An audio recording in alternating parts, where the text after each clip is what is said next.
Disclaimer. This work contains the following: Omori typical spoilers, implied sexual content, minor drug/alcohol references, and vague Ikea furniture instructions. If any of that upsets you, viewer discretion is advised. With that being said, though, enjoy and have a happy new year. Ikea skrivbord are shit. Or Ikea desks are horse shit. By Shard of Hope. Also, I'm sorry for butchering that, Swedish people. Sunny puffed and wheezed. His legs were wobbling, his grip was slacking. He knew that soon he would perish, worked to death by a cruel mistress that had faked her love for him to force him to do awful, painful tasks. Okay, Sunny, just put it down here. Sunny did so, gently, before collapsing on the spot. He looked like he was about to die. Aubery was not impressed. Jesus Christ, Sunny, we just had to carry you up that a single flight of stairs. He glared at her as she gave him a firm prod on the side with her foot. And it's like 50 pounds. We could have paid for delivery. Sunny mumbled, face flushed from the effort. No, not from embarrassment. Nope, not at all. It's not like he was insecure about being the weakest amongst all of them. Not at all. Aubery just rolled her eyes, kicking off her winter boots. She winced when she noticed the water they had tracked into Hiro and Mari's room. She could grab a towel when she put away her coat and boots. As she went to leave, she was stopped by Sunny holding up his legs like a toddler, wiggling his own winter boots at her. She gave him a look, and got puppy dog eyes in return. Although a lot more active than he used to be, he was the laziest out of all of them, and he had no shame. Something she admired about him until he was being annoying to her, and not Kel or Basil. Seriously? She sighed, yanking off his boots. I swear, I'm dating a toddler. Come on, you love me. A fact that I question more and more by the day. She rolled her eyes, taking both pair of boots in her hands. You want me to put up your coat? No, I'm cold. Well, after we put together Mari's present, we can cuddle. Why not now?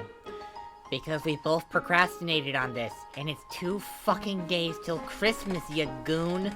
She gave him a soft kick on the side with her sock-clad foot. We don't have time to slack further. She walked out into the hall, sighing. She loved him, oh so much. But he could be such a little drama queen. Oh well, that's the cost of dating the closest thing to a catboy you can get. She walked down the hall to the mudroom, disposing her biker boots and Sunny's rain boots next to a pair of filthy gardening boots and a pair of basketball shoes. Aubery wrinkled her nose. She would never understand Kel. Why he didn't wear boots to practice was a mystery. As she walked into the living room, she allowed herself to enjoy the generally clean space again. When Mari and Hiro had moved out for college and into a nice, cozy apartment, Aubery thought that was that the lovebirds had flown the nest and had left the rest of them behind. The group stayed together, even with a little bit of tension that lasted a while after the, incident. Mari was still a bit sore after being pushed down the stairs by accident, even if the only real injury was a rather funny-looking scar on her rear from a shattered violin. But they all missed their surrogate older siblings. Things only got worse when Basil's grandmother died. Sure, there was every holiday and every break, but that felt different. But as their own graduation approached, they all put it aside to look towards the future. They had all agreed not to separate and had managed to find an apartment in a nearby city that they could all afford, and were about to move in when Mari proposed something out of the blue after getting a tour of where they were about to sign the lease. It's not like the rats were that big. Besides, Sunny had managed to tame a few of them on their last visit. So they had all moved in together. With their combined wealth, what little of it existed, they had managed to rent out a small one-story, not too far from the college, sure, but it was a state school. But she and Kel were getting a free ride, so who gave a shit? The place was a touch small, but felt cozy instead of claustrophobic. 5 beds, 3 baths, a nice living room, and a big-ass kitchen that had finally sold Hiro on the idea. She couldn't exactly blame him for hogging Mari the way he did, but he had grown a bit possessive. Although, when he found out that their shared bedroom was soundproofed, he chilled out. She lingered in the kitchen, turning the tea kettle on. No reason to start all this shit without a nice hot drink to warm both of them up. As she looked over the frostbitten backyard, missing the flowers that normally filled the space along with any vegetables that Basil could get his mitts on, she let out a content sigh. She never did like the idea of change, really.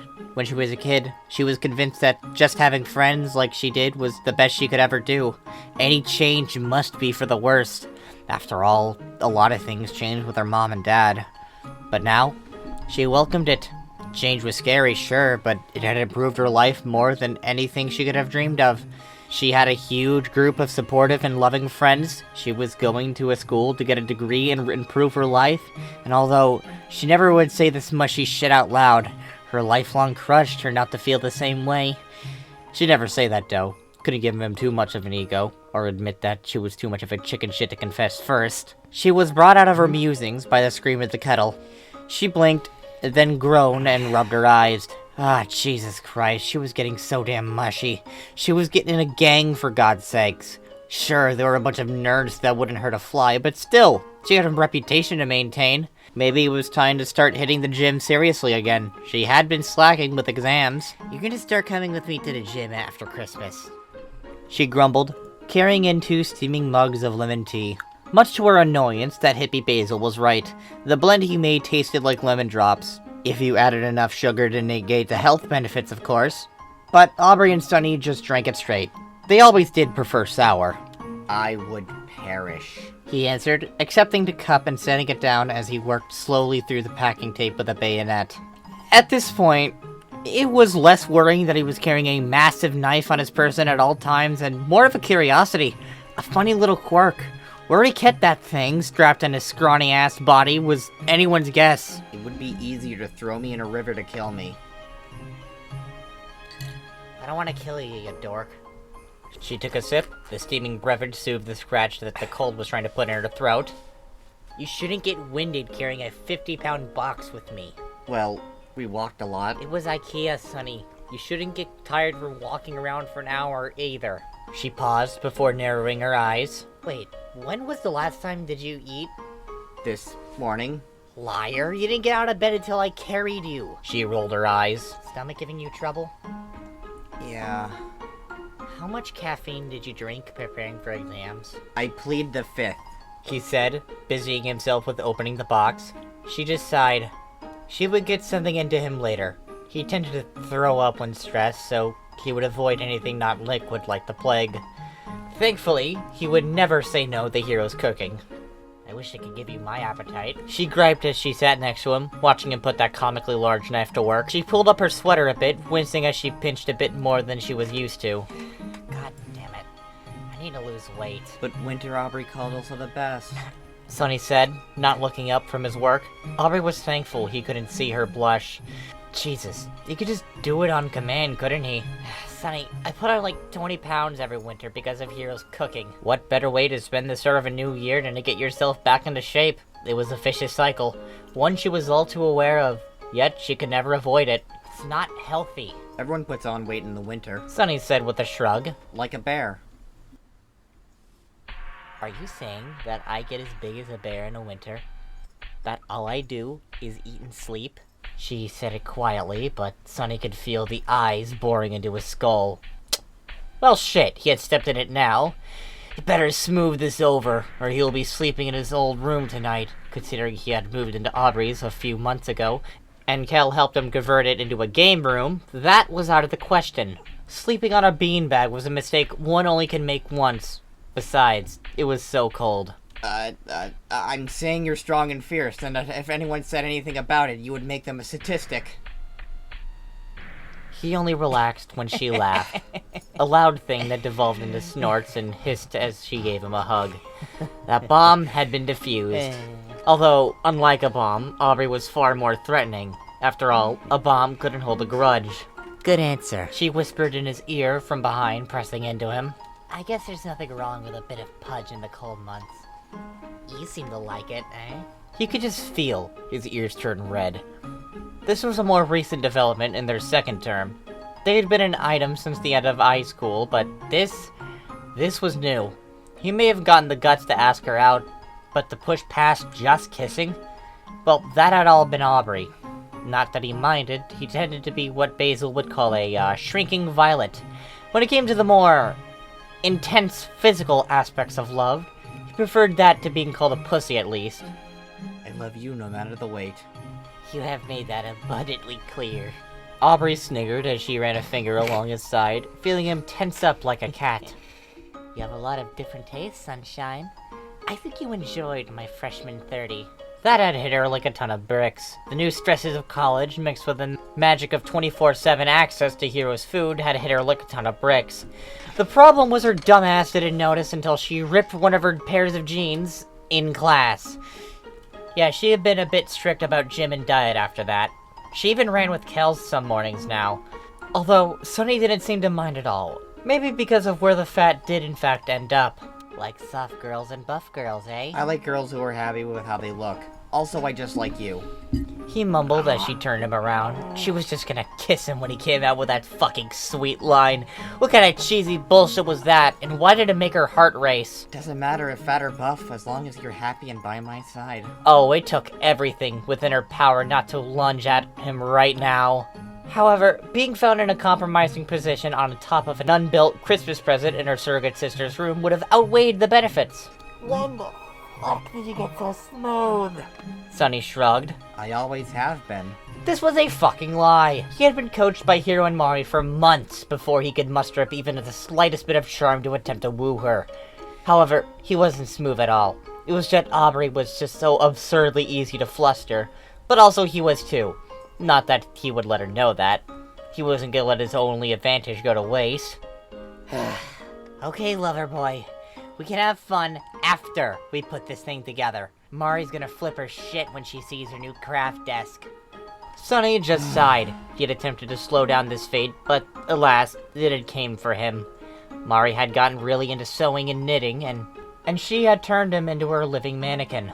He still grumbled that she tried all her child-sized stuff on him. What's with that look?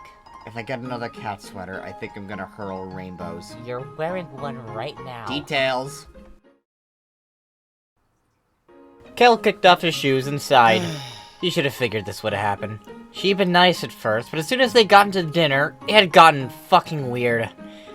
Kel had made it really, really obvious that he just wanted to be friends with her, just like he had done with a bunch of girls and guys now.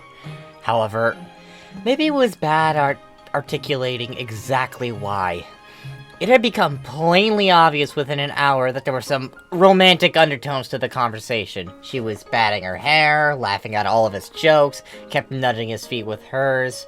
So he tried a different approach. Instead of slowly ghosting him as soon as they got pushier about advancing their relationship with him, he just laid it out on the table. He was Arrow Ace, and friendship was all that he could really offer. He expected the shocked look, but not what came next. After all, it's not like he expected her to say that she could fix him with the best sex he would ever have.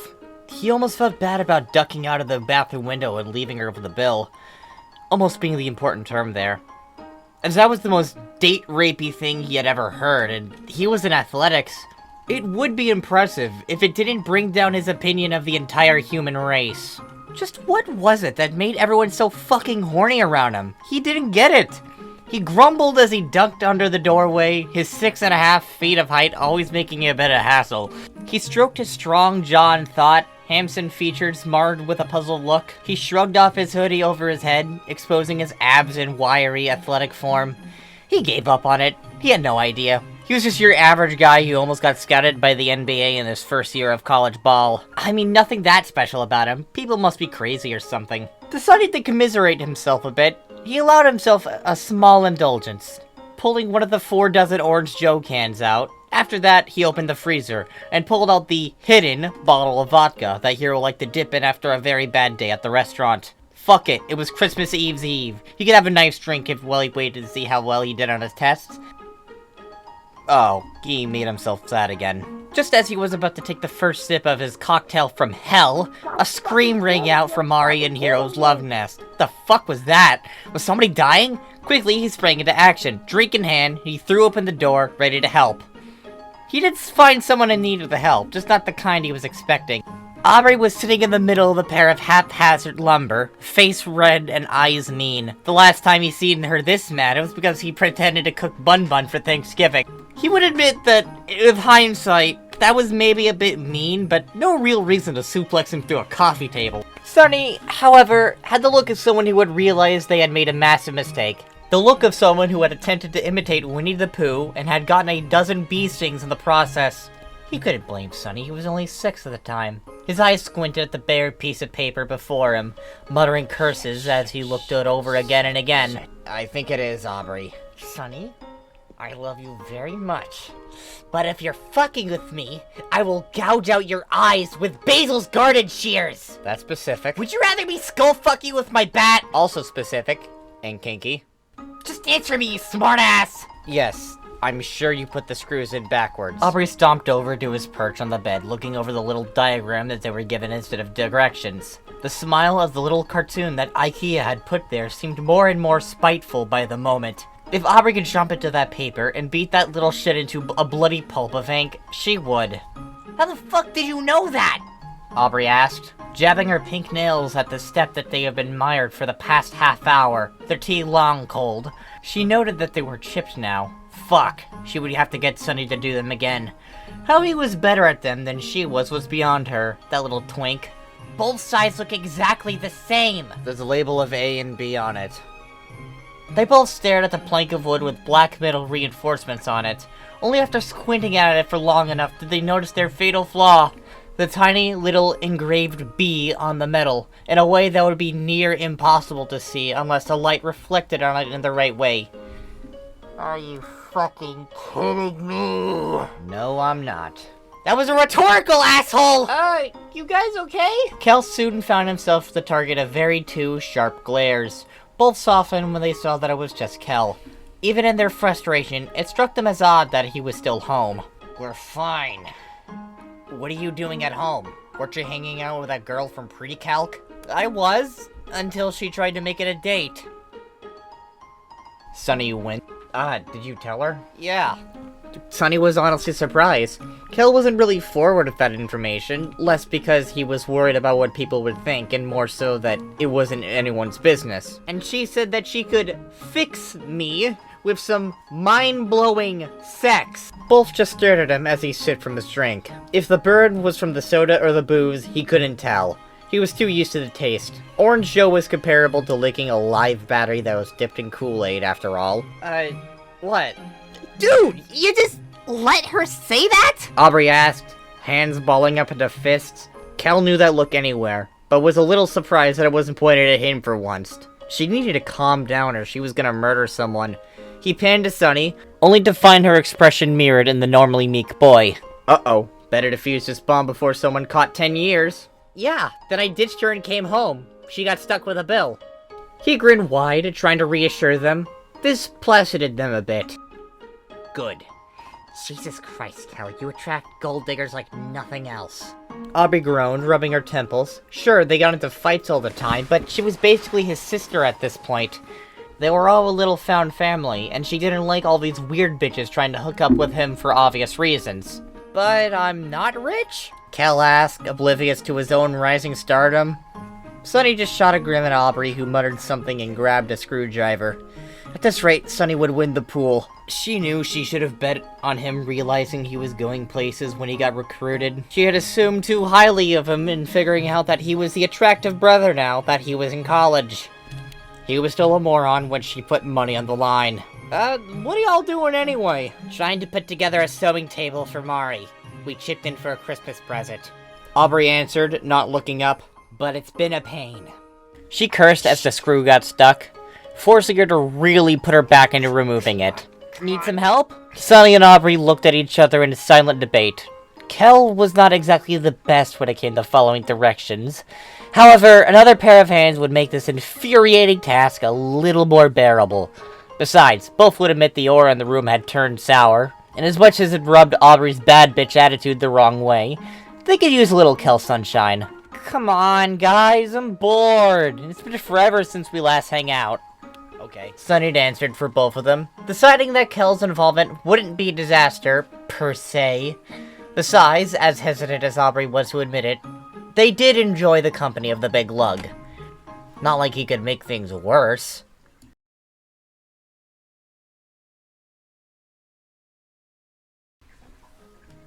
Basil was fucking done. Really, he was. If one more thing inconvenienced him today, he would need a jump rope and an alibi. Well, no, that wasn't true. He would curl up in a ball and cry for several hours. Life had been a bit hard for the blondest of late. Turns out, botany had a lot to do with biology, and Basil was not very sciencey before. Now he was forced to be.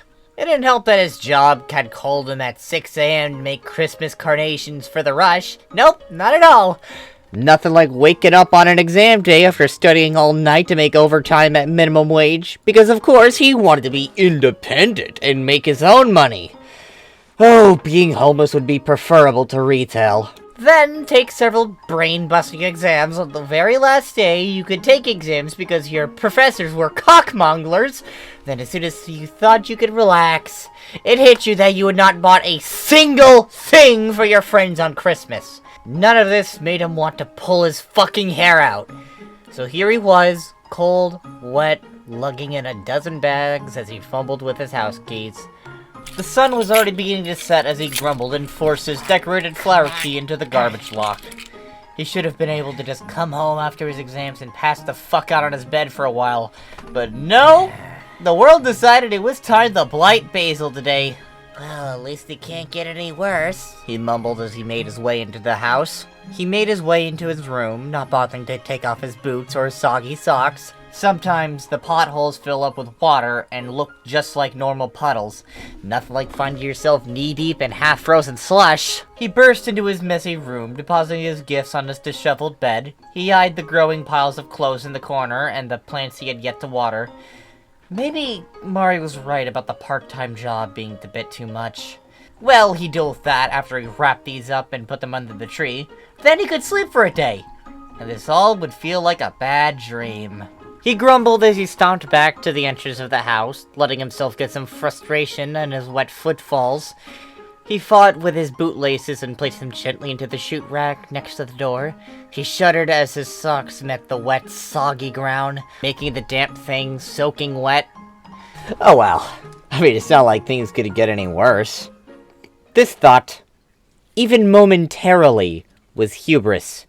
You see, when a day has just been full of pain, anguish, and eternal suffering, or just inconvenient for an anxious wreck like Basil, the universe tends to focus its all-seeing, unending sight on you. Not to balance the cosmic scales or anything like that, no. The universe was like an old, vengeful god, one that have gotten a bit soft in its retirement and mostly just yelled at kids. But still, it was an insult to the creativity of the universe and chaos itself to assume that there was a bottom to any hole in misery. If you ever thought that, the universe would toss you down a shovel and tell you to keep digging, then hold you at gunpoint to do so. So when Basil brought down his foot on something sharp and painful, he should have known that it was his fault. Instead, several things happened. The first thing was that Basil just flopped on the floor like a boneless chicken, flopping hard onto the soggy carpet with a sharp cry of pain. He held his knee close to him. Something was at his heel that was causing bolts of pain to shoot up his body. It was at this point that his natural reflexes begin to kick in. You see, in everyone, there is a little choice. Fight or flight. You either beat what is in front of you to death, or die in the attempt, or run as fast as your little legs could carry you. However, there is a little-known sibling to that feeling. That being, screaming or crying. This reflex was less about the survival of a physical sort, and more so of a reaction to mental torment only life could throw at you. When that straw breaks, when it's all too much, it comes out. When Cal stuck his head out of Mari's bedroom, he was greeted with the sight of Basil losing his goddamn mind on the floor. He was rocking side to side, screaming profanities that would raise long-dead gods from their slumber, and then mummify them with the sheer saltiness of this language. This was no Basil, just the avatar of rage given tweak form, currently having a temper tantrum on the carpet. Huh? You doing okay there, Bagel? He asked curiously, unfazed by the squeaky heavy metal screams being bolted out by Basil. After all, they had seen Basil around exam time before. He was just wondering what had sent the poor guy over the edge. Still better than an anxiety attack, but screaming profanities at everyone's mother was hardly helping things. That's when his eyes fell on the source of discontent. A shiny screw was currently sticking out of Basil's sock-clad foot. Oh shit, that's where it went. Basil didn't pause in his tirade as Kel strutted up to him, crouching so he could reach Basil's level. Kel didn't offer any pity or reassurance. No, he had his eyes on the prize. We've been looking for this for ages. And with that, he grabbed the screw and yanked, forgetting that it was attached to a person. Aubery, at least, for her natural life, never had heard such a high-pitched scream sound in her entire life. The scream that followed was comparable to a horde of bunnies being euthanized in a helium mine, however, with more murderous intent. I'm sorry. Kel apologized again, his expression becoming more and more pathetic with each spurned attempt. He was currently fishing through the first aid kit as he sat on Mari's bed. Basil, for his part, had decided that pouting was a perfectly reasonable reaction to this bullshit. He simply huffed and crossed his arms, and continued to ignore the big lug. He winced a bit as Basil pulled off the sock, inspecting the wound. Come on, is it that big of a deal? Aubery just snorted, counting the screws, fastenings, and pegs that were not divided in the bowls in front of her. I mean, you didn't even ask if Basil was okay. She pointed out, checking her list of parts. You just yanked it out of his foot and walked back in, holding it up like he wasn't even there. Aubery. Kel whined, looking more and more ashamed by the moment. You know I have a hard time multitasking when my meds start to wear off. I took them early today so I could get stuff done before I met Sarah. Of fucking course the cunt's name was Sarah. She mumbled. She filed away a mental note to ask Kim later if she knew that bitch, and where she liked to park her car. From what Kel had said about the whole event went, Aubery wanted to give her a little payback. So you focused on the screw and not the screaming, crying boy in front of you. I'm not a boy, I'm an adult, Aubery. Basil, you went out today in frog-themed overalls, complete with froggy boots. You look like an overgrown toddler. It came from a former gang leader wearing a bubblegum pink sweater covering cartoon rabbits, drinking cold lemon tea. Aubery froze mid-sip, glaring over the rim at the amused Basil. Seems getting his foot penetrated didn't stop the snark from seeping out. The little shit may have been a dainty young man, but as kind as he was, his words could cut like thorns. The fact that the brightest, friendliest looking flowers tended to be poisonous was not lost on her. I like the sweater. Mari made it. And you look adorable in it. Ah, fuck! Basil screamed as Kel rubbed the new hole in his foot with disinfectant. Kel sheepishly grinned, buckling under the glare that was being shot. Basil just groaned and huffed. What are you all even doing in here? First of all, language. Shut the fuck up, Sonny. This got a snort out of Kel, but he busied himself with a first aid kit when he got side-eye from everyone. Rude. Sonny stated, staring at Basil. If this was anyone else, Sonny would have intimidated him with his wall-eyed stare. He tended to do that when he didn't want to talk to someone. He would just stare at them with empty, thoughtless eyes until they were squigged out enough to go away. However, Basil was one of the few that could withstand this and call his bluff. Anyway, me and Aubery got Mari. This was all my idea. Aubery had the great idea to get Mari a sewing desk for her crafting hobbies from Ikea. Putting it together has been a hassle. That was putting it mildly. He was positive this hunk of particle board and scrap metal was fucking cursed.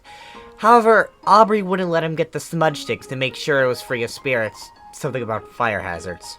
Oh, that's it? Basil asked, noticing how haggard both of them looked. How long have you two been at it? 4 hours. Aubery answered for them, rubbing her eyes. Kel's been helping for 2. Everything was going good for a bit. She then glared at Sunny, who was trying to shrink behind the haphazard pile of Swedish bullshit. Then this dipshit tore open the last screw bad too hard and sent them everywhere. I said I was sorry. Sorry doesn't unfuck us, Sonny! That's what she said. Kel mumbled under his breath. What was that? Basil asked, making Kel tensed up. I said I'm finished. Kel replied quickly. Basil inspected his work, standing on his foot tentatively. To his surprise, it barely hurt, as Kel shoved a thick cotton pad under the gauze, making the pain barely a factor. Looking at all these injuries from him being a clumsy dupe for paying off. It was strange to think that Kel was the one who knew how to do first aid out of all of them, but his sports medicine degree was already paying dividends. How's it feel? Surprisingly good. Basil admitted, going from one foot to the other.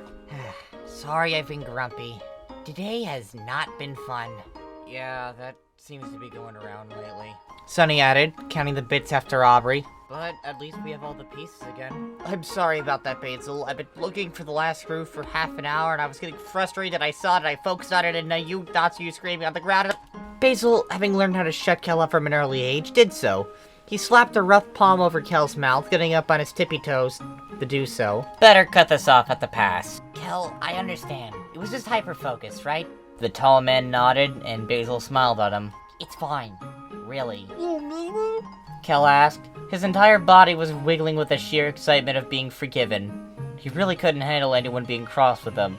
Well, besides Aubery, of course. Basil figured it was just their love language, though.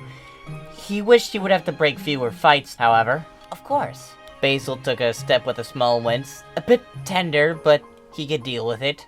Now let me grab a drink and then I'll come back. Come back? Aubery looked up, her eyes lighting up before dulling at the sheer pain she knew the task could inflict. You wanna help? Seriously? From how you were venting about your day, I would figured you'd rather down a bottle of wine and watch one of TV's novellas that Hero is obsessed with. What, would you rather me not help? You shut your whore mouth right now.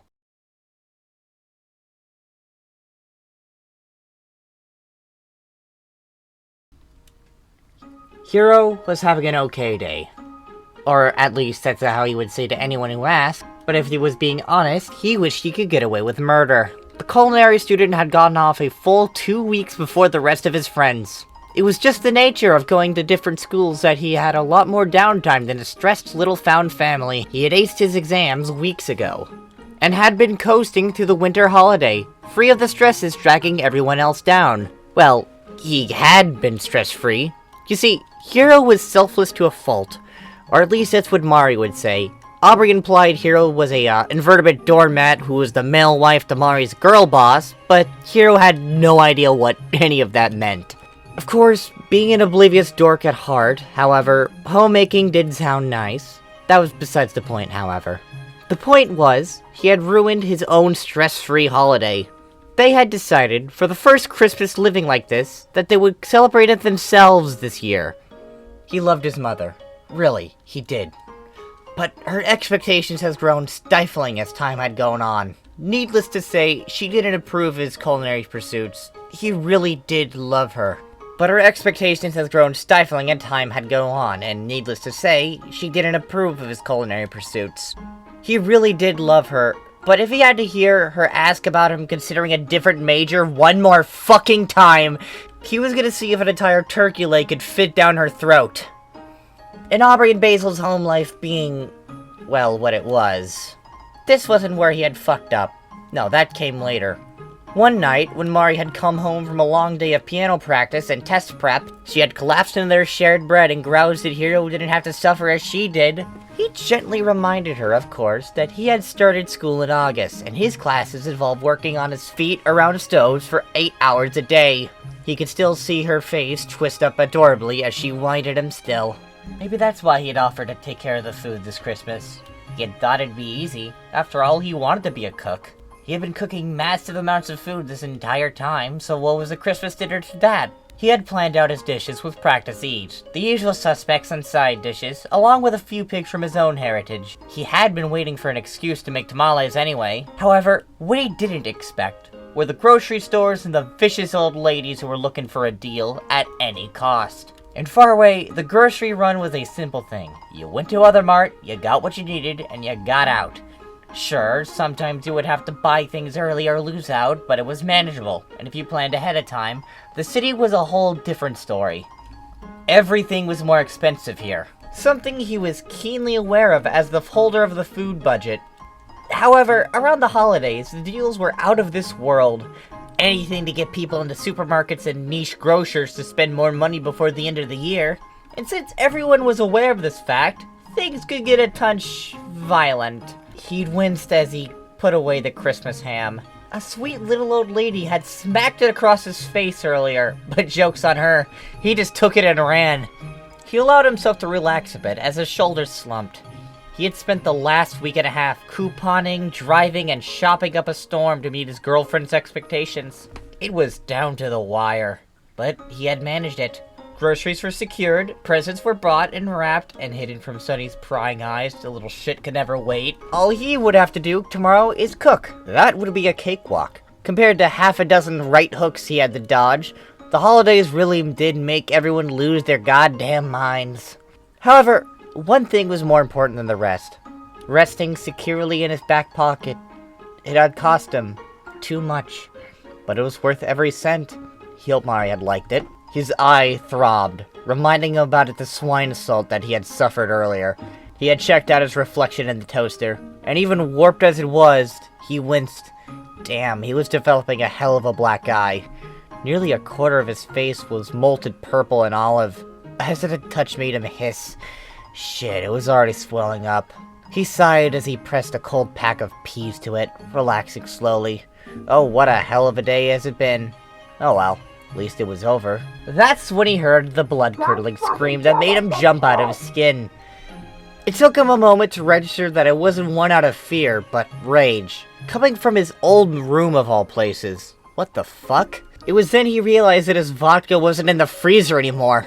When he ran over to his room, he was greeted with a strange sight. The first thing he noticed was the 2-liter of orange Joe that both Basil and Sunny were taking deep swigs out of, passing back and forth as if it was their duty to drain the entire thing. Hiro was worried that it was expired from the strange color it had, but as his vodka bottle rolled across the ground empty, he became worried for an entirely different reason. Sunny was already glowing and his face plastered in a dopey grin, swaying in place. But Basil looked like he was trying to drown his PTSD from Nam.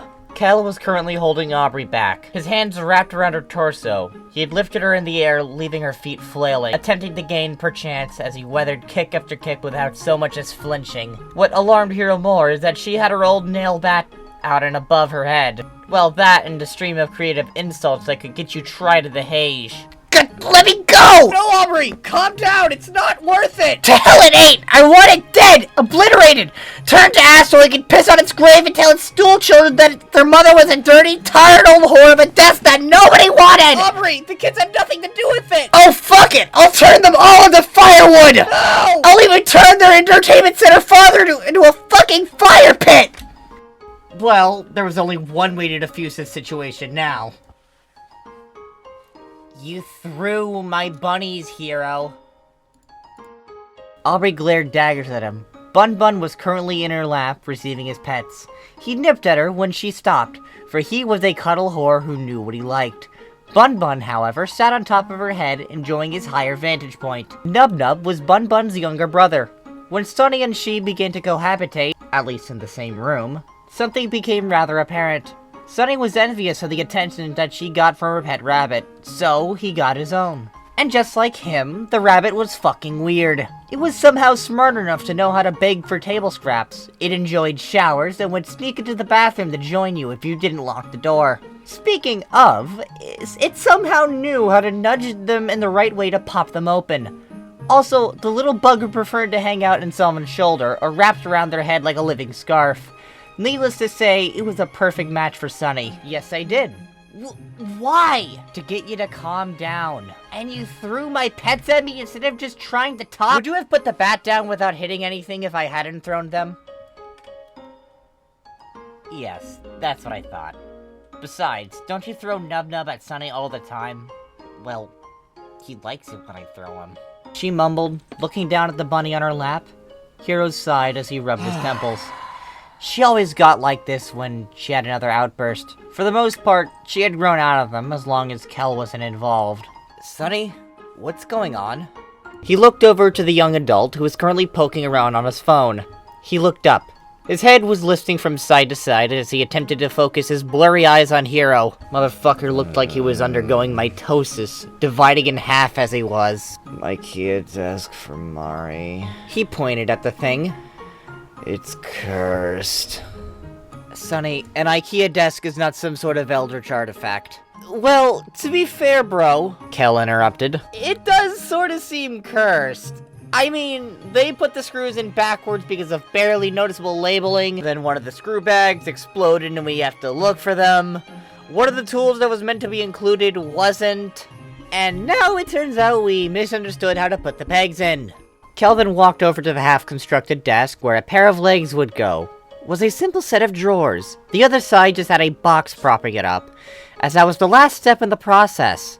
However, as Kel attempted to open one of the drawers, it budged half an inch before stopping, making it utterly useless. Kel slowly went down, trying each and every one. He then looked back at Hiro. Well, you know what you did wrong, so you can fix it, right? Yes, we could. Basil piped up, finishing off the spiked orange Joe before chucking it across the room. However, that would require us to go back to the peg step. Okay. That was 7 steps ago. Oh. He looked around at the gathered young adults inside. He could see that they have been giving it their all for who knows how long. Truth be told, he didn't know the first thing about putting this stuff together, as most of the furnishings in this house have either been pre-built or scavenged out of thrift stores or street corners. He should have just shrugged and left him to this adult arts and crafts hell. The key word being should. Hero? Aubery slowly stood up, handing off Bhun to Sunny as Nub Nub clung to her head. The fuzzy being she had somehow did not dull the seriousness in her expression. First of all, what the fuck happened to your eye? She broke for a moment, finally noticing his swollen socket, then just shook it off, shaking her head. Never mind, not important. What is important is that You understand what you're getting into. We've been doing this since before lunch. Anything that can go wrong has gone wrong, and he is taunting us. Hero followed her line of sight, sighing as he saw the little cartoon man that was part of the instructions. The level of hate that Aubery could fit into that gaze would make most fear for their very existence. What's the point? The point is, this is as close to hell as I'm gonna get until I die. So I'm giving you a chance, as someone who loves Mari very much, to walk away. Forget about this. Aubery, I'm positive I can help. Hero just grinned, but Aubery knew better and frowned. Besides, Don't you fucking dare! how hard could it possibly be? Mari sighed as she stepped inside, just letting her shoulders drop. Her music examination had gone off without a hitch, as it should. Considering she had practiced so fucking long for it, well, that was all behind her now. It was winter break time. That meant she didn't have to think about a goddamn thing except eating, drinking, enjoying time with her friends, and then finding Hero and working a month's worth of pent-up sexual frustration out on him. She had been too busy before, but now she was gonna break him in half. She didn't care if it was late. She had needs, goddammit. But before her deviancy could take root, she heard the age-old sounds of a scuffle. She sighed. She had hoped the Christmas season and getting a boyfriend would have mellowed out Aubery a bit. Maybe Kel was pressing her buttons again? What she got when she opened the door to her room was something different. No! But Aubery— Fucking no, Hero! Aubery screamed, prodding his chest as he fidgeted in place. It's fine. But it could be better. It is good enough. She gestured back to the now completed project. The desk stood, complete. However, it didn't match the box. It was just ever so slightly askew. The shelves a touch crooked. It looked good, but it was ever so slightly off, but it was done. While they argued, Basil, Kel, and Sunny were just watching, dividing up a brownie that Basil had covered up in an absurd amount of cling wrap. Too caught up in watching the argument, she didn't notice Basil's eyes bugging out of his head as Kel ate half the quarter treat. But if we just take a I've been doing this for 10 hours, Hero! 10 fucking hours! I'm done! Mari's gonna take her Christmas present and fucking like it! I love her so much, but if I stare at this damn thing for a moment longer, I am going to take my thumbs and gouge them so far into my own eyes I forget the 3rd grade! Ah. She saw the problem. Hero hadn't taken his medication. Or, more accurately, it had worn off. Him having OCD was the least surprising thing college had revealed to her.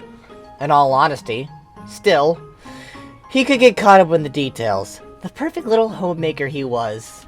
But Mari Loves it! And then all eyes were on her. She smiled as their jaws went slack. She walked over to Aubery, taking the bunny off of her head, and holding the snuffling little thing in her arms, petting it with a practiced grace.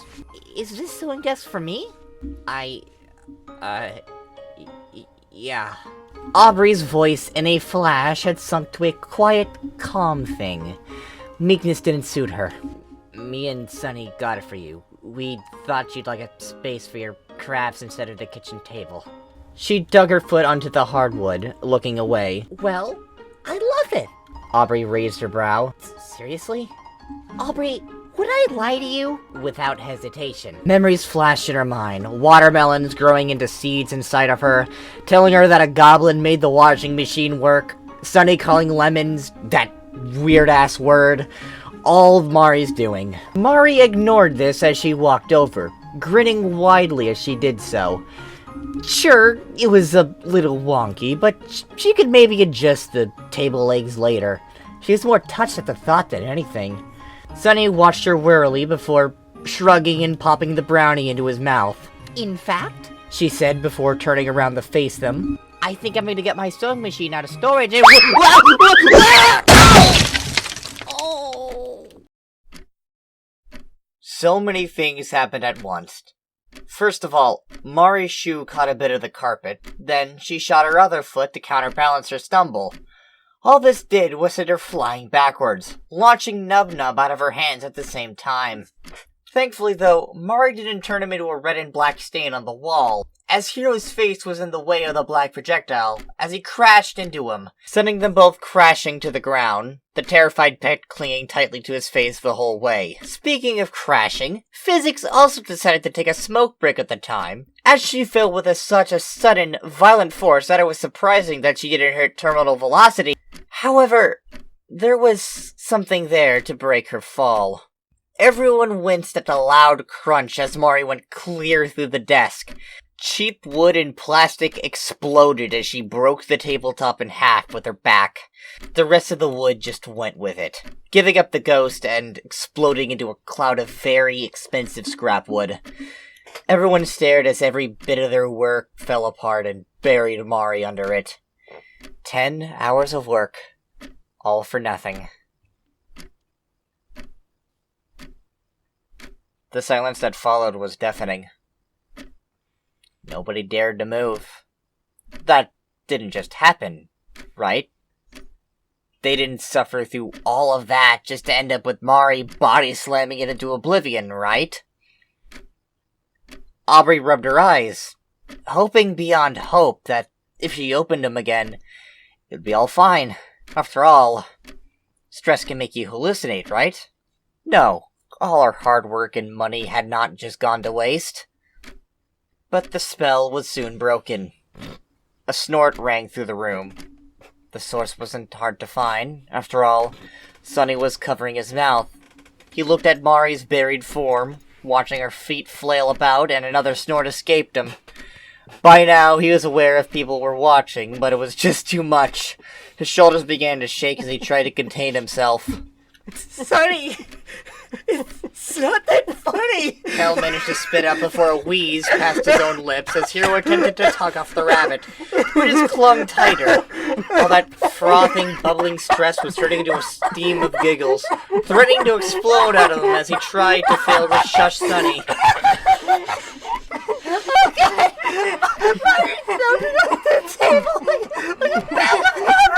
Basil just buried his face into Sunny's side, his entire body heaving. Mari said, muffled under all that wood, her legs flopping against the floor in defeat. That was it. That was the magic word that made them all explode. They could contain it no longer. Aubrey wheezed, giggle snorting as she fell to her knees and flopped to the floor, kicking her legs. Basil was howling, clinging to Sunny, who did so in kind, his entire body shaking, but no sound making as he laughed so hard his sides began to hurt. Kel cackled like a hyena, slamming his fist against the floor as he slumped over, unable to hold himself up anymore. Hero was the only one that even attempting to be subtle about it, attempting to muffle his voice with the rabbit, but was failing just as badly. The curse had been lifted, their enemy died at the hands of the best older sister to ever exist in her jacked up knee.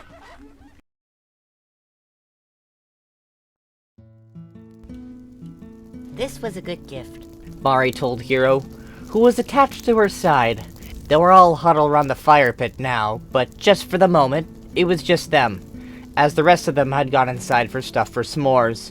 Hero, for his part, looked at her as if she was insane. What? It is. Mari, you destroyed it within 30 seconds and got another big splinter in your, He stopped, noticing that the look he was getting was less than amused. Sensitive area. I failed to see how that was a good gift. I'm pretty sure it's a torture device. I mean, yeah, but it makes good kindling. She gestured to the makeshift fire pit, where she huddled up with a nice blanket and her best boy. Besides, with how horseshit December can be, I think it was a good way to let it all out. Like, therapy? Well, it's cheaper than therapy. She replied, grinning as Hiro chuckled. She looked back into the house through the sliding door. Kel was currently holding a mistletoe over her brother's head, as Basil pushed Aubery under there as well. Even Blaze, those two made for the perfect wingmen. I love you, Mari. Mari looked back at her man and smiled. Oh, this fucking sap. Every time he looked at her like this, it made her heart skip a beat. It was as if he had eyes only for her. It would be disgustingly sweet if it wasn't aimed at her. To this dolt, she was his entire world. God, what did she do to deserve such a sap? I love you too, Hiro. She cuddled into his side, resting her head on his shoulder. With the crackling fire and the stars out in a rare display for the city, it was perfect. It made her almost feel bad for what she was about to do. Although the month they had spent too busy to spend much time together had left her behind on her teasing quota. Hey, Hiro? Yeah? After they go to bed, you mind helping me indulge in a craving? Of course not, love. He grinned wide, proud of his culinary abilities. What are you in the mood for? He asked, taking a sip of his cocoa. You. There was quite nothing like a spit take to send her into a fit of giggles, even if it was at the expense of someone else. Then again, that did seem to be the theme of the day.